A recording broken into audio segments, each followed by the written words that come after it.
오늘 말씀은 신명기 말씀을 보도록 하겠습니다. 우리 신명기 11장 26절에서 32절 말씀을 보도록 하겠습니다. 내가 오늘 복과 저주를 너희 앞에 두나니 너희가 만일 내가 오늘 너희에게 명하는 너희 하나님 여호와의 명령을 들으면 복이 될 것이요 너희가 만일 내가 오늘 너희에게 명령하는 도에서 돌이켜 떠나 너희 하나님 여호와의 명령을 듣지 아니하고 본래 알지 못하던 다른 신들을 따르면 저주를 받으리라. 내 하나님 여호와께서 내가 가서 차지할 땅으로 너를 인도하여 들이실 때에 너는 그린심산에서 축복을 선포하고 에발산에서 저주를 선포하라. 이 두 산은 요단강 저쪽 곧 해지는 쪽으로 가는 길 길갈 맞은편 모래 상수리 나무 곁에 아라바에 거주하는 가나안 족속의 땅에 있지 아니하나 너희가 요단을 건너 너희 하나님 여호와께서 너희에게 주시는 땅에 들어가서 그 땅을 차지하려 하나니 반드시 그것을 차지하여 거기 거주할지라. 내가 오늘 너희에게 베푸는 모든 규례와 법도를 너희는 지켜 행할지니라. 아멘.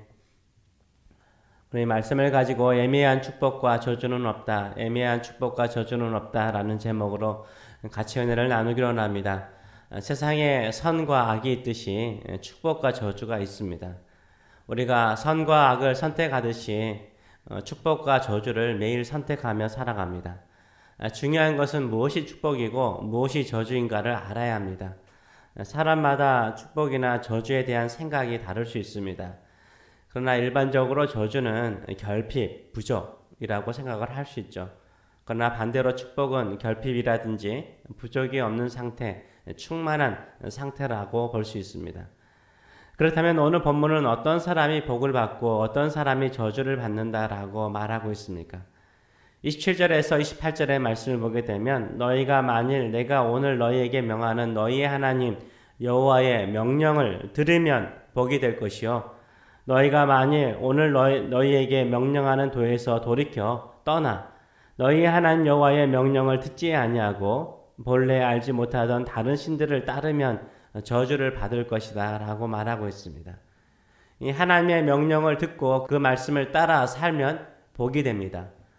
그러나 하나님의 명령을 떠나 다른 신들을 따르면 섬기면 저주를 받는다라고 분명하게 말하고 있습니다. 하나님께 축복을 받고 싶습니까? 복을 받고 싶습니까? 그러면 하나님의 말씀을 듣고 그 말씀대로 살면 하나님께서 축복하십니다. 그러고 싶은 사람은 없겠지만 저주를 받고 싶은 인생이 있습니까? 하나님의 말씀을 떠나 다른 신들을 섬기며 자기 마음대로 살면 하나님께서 저주하십니다. 진정으로 이 땅에서 복된 인생으로 살기를 원하신다면 하나님의 말씀을 듣고 그 말씀대로 살아가면 되는 거예요. 하나님을 마음과 뜻과 정성을 다하여 사랑하고 하나님의 말씀대로 살면 하나님께서 축복하십니다. 복된 인생이 됩니다. 그러나 저주받는 인생을 살고 싶습니까? 그냥 하나님 말씀 듣지 않으면 되는 거예요. 하나님의 말씀을 버리면 되는 거예요. 제가 이렇게 말하면 너무 이분법적이다, 이원론적이다 라고 반문할 수 있겠죠. 제가 그렇게 말하는 게 아니잖아요. 오늘 본문이 그렇게 분명하게 말하고 있습니다. 27절을 보게 되면 모세는 우리 앞에 두 가지 선택밖에 없다라고 말합니다. 내가 오늘 복과 저주를 너희 앞에 두었나니 라고 말하고 있어요. 너희 앞에 복과 저주밖에 없다는 거예요. 그 중에 하나를 선택하라 라고 말하고 있습니다. 우리는 복의 길을 걸어갈 것인가 저주의 길을 걸어갈 것인가 오늘 매일 선택하며 살아야 됩니다. 신앙생활은 아주 단순한 거예요. 주의 말씀을 따라 살면 복이요, 하나님의 말씀을 버리고 우리 마음대로 살고 다른 신을 의지하면 저주라라고 말하고 있습니다. 그런데 이 단순한 하나님의 말씀의 복음을 복잡하게 만드는 것이 누구일까요? 우리 자신이에요. 우리 자신. 축복도 저주도 애매하게 만들어 버립니다. 하나님의 말씀을 청정하지 않고 말씀대로 살지 않아도 복이 있을 수 있다라고 생각을 해요. 왜요? 우리 주변에 진짜 그런 사람이 있거든요. 예수를 믿지 않고 우상을 숭배하며 살아도 잘 먹고 잘 살며 형통한 사람이 있어요. 모든 사람이 다 복받았다라고 사람들이 부러워하는 사람이 있습니다. 반대로 예수님을 잘 믿고 하나님의 말씀대로 살고자 해도 저주받는 사람처럼 질병이 떠나지 않고 가난하고 늘 고생하며 사는 그리스도인들도 있어요. 그래서 우리는 축복과 저주를 애매하게 만들어 버리죠. 하나님의 말씀대로 산다고 다 축복을 받는 것은 아니다. 하나님의 말씀을 떠나 우상을 숭배하고 마음대로 살아도 다 저주받는 것은 아니다. 이렇게 생각을 하며 반문하죠. 하나님의 말씀을 청종하고 그 말씀대로 살면 축복이고 하나님의 말씀을 버리고 다른 신을 삼키면 저주다. 그렇지 않는 경우가 많다라고 반문을 합니다. 이 성경의 원리를 믿지 않기 때문에 어때요? 사람들은 어떻게 살아갑니까? 그리스도인들은 어떻게 살아갑니까? 하나님께 축복을 받기 위해서 목숨을 걸고 하나님의 말씀을 청종하고 그 말씀대로 살지 않아요. 자기 스스로 축복과 저주를 애매하게 만들어서 그 말씀을 듣고 그 말씀을 따라 사는 것에 목숨을 걸지 않습니다. 하나님의 말씀을 떠나 내 마음대로 살면 저주받을 것이라는 것을 믿지 않기 때문에 하나님의 말씀을 듣지 않는 것을 가볍게 여기는 거죠. 그러나 하나님의 말씀을 떠나 우상을 숭배하고 살면 저주받습니다. 그 사람에게 축복인 영원한 생명이 없습니다. 저주는 결핍과 빈곤이죠. 이 땅에 아무리 많이 형통하게 편하게 살아도 100년 이상 살기 쉽지 않습니다. 생명의 결핍과 빈곤 상태로 머물러 있는 것은 저주인 거죠. 또한 하나님의 말씀을 떠나 내 마음대로 살면 저주를 받습니다. 아무리 많은 재물을 모으고 하는 모든 일이 형통하고 잘 되더라도 마음에 참된 영원한 평안이 없고 영원한 기쁨이 없고 또 구원에 대한 확신이 없다면, 내세에 대한 확신이 없다면 그 마음은 언제나 공허하고 언제나 허전할 수 있습니다. 이것은 이 세상의 그 어떤 것도 참된 만족과 행복을 주지 않은 저주인 거죠. 또한 하나님의 말씀을 떠나 내 생각대로 살면 저주를 받습니다. 왜요? 하나님이 도와주지 않습니다. 인간이 도와준들 하나님께서 도와준 만큼 하겠습니까? 하나님을 나의 도움으로 삼지 않으면 그 인생은 저주받은 인생인 것입니다. 그러나 하나님의 말씀은 생명의 말씀입니다. 생명의 말씀이기 때문에 우리 죽은 자를 살리십니다.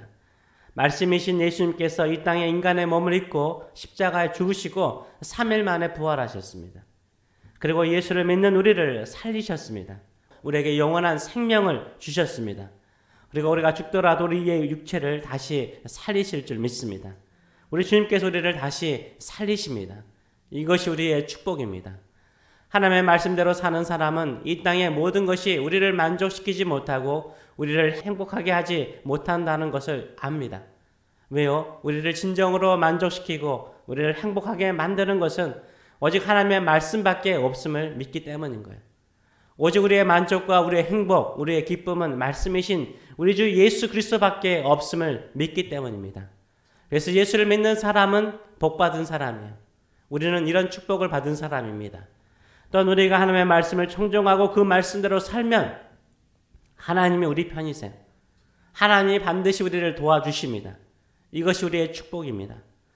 물론 하나님의 말씀대로 살아도 가난할 수 있고 질병으로 고통받을 수 있습니다. 사람들에게 광신도라고 조롱을 당하고 무시를 당하며 한평생 평범하게 살다가 이 땅을 떠나갈 수 있습니다. 그러나 우리 모두는 하나님 앞에 다 심판을 받을 것입니다. 그러나 우리 하나님은 믿는 자, 믿음으로 사는 자, 주의 말씀을 청종하고 그 말씀대로 의지하며 살아가는 자의 눈물을 씻어주시고 하늘의 영광으로 우리를 위로하시고 하늘의 잔치, 주님의 어린 양의 잔치에 참여하며 승리자로 우리를 세워주십니다. 이것이 우리의 축복입니다. 그러나 하나님의 말씀을 버리고 예수를 떠난 사람에게는 영원한 심판만이 있을 뿐입니다. 또한 이 땅에서도 우리가 우리 생애 가운데 세속적인 그 어떤 축복이 없더라도 우리의 사후에도 우리의 순결한 믿음의 통로를 통해서 하나님의 거룩한 뜻과 목적을 이루어 가시는 줄 믿습니다. 이 땅에서 우리의 기도, 믿음, 그리고 하나님의 말씀대로 사는 모든 수고가 헛되지 않도록 살아계신 하나님께서 그분의 뜻하신 바를 이루어 가시는 줄 믿습니다. 이것이 우리의 축복입니다. 우리 앞에 축복과 저주가 있습니다. 애매한 축복이나 애매한 저주는 없습니다. 분명한 축복과 분명한 저주가 우리 앞에 있습니다. 우리는 오늘 또 무엇을 선택할 것입니까? 하나님의 말씀을 듣고 그 말씀대로 살기로 결단하십니까? 아니면 하나님의 말씀을 버려서 저주를 받더라도 괜찮아. 내가 이 땅에서 잘 되면 되지. 이렇게 스스로 위로하고 저주의 길을 걸어가실 것입니까?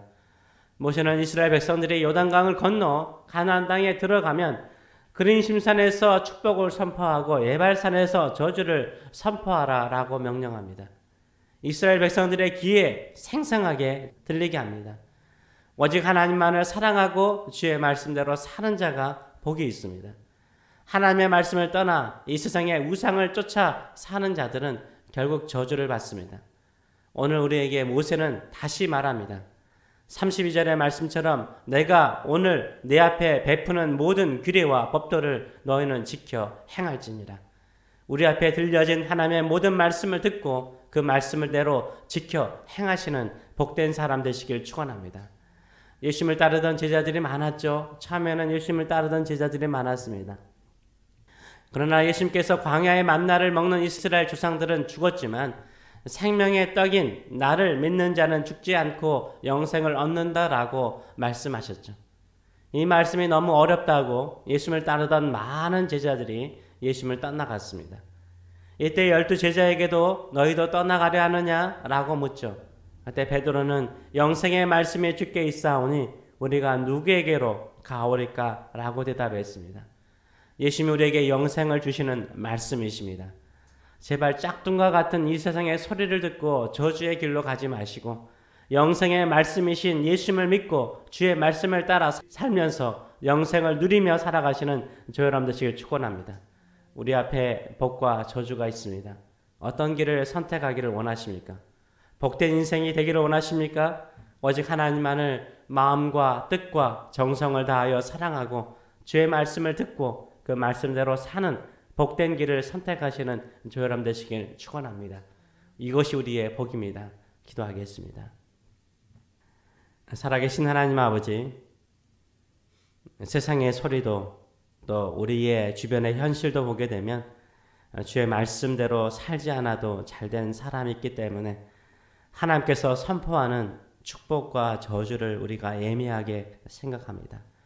그래서 우리도 목숨을 걸고 하나님의 말씀을 듣고 또 그 말씀대로 살고자 하지 않을 때가 참 많습니다.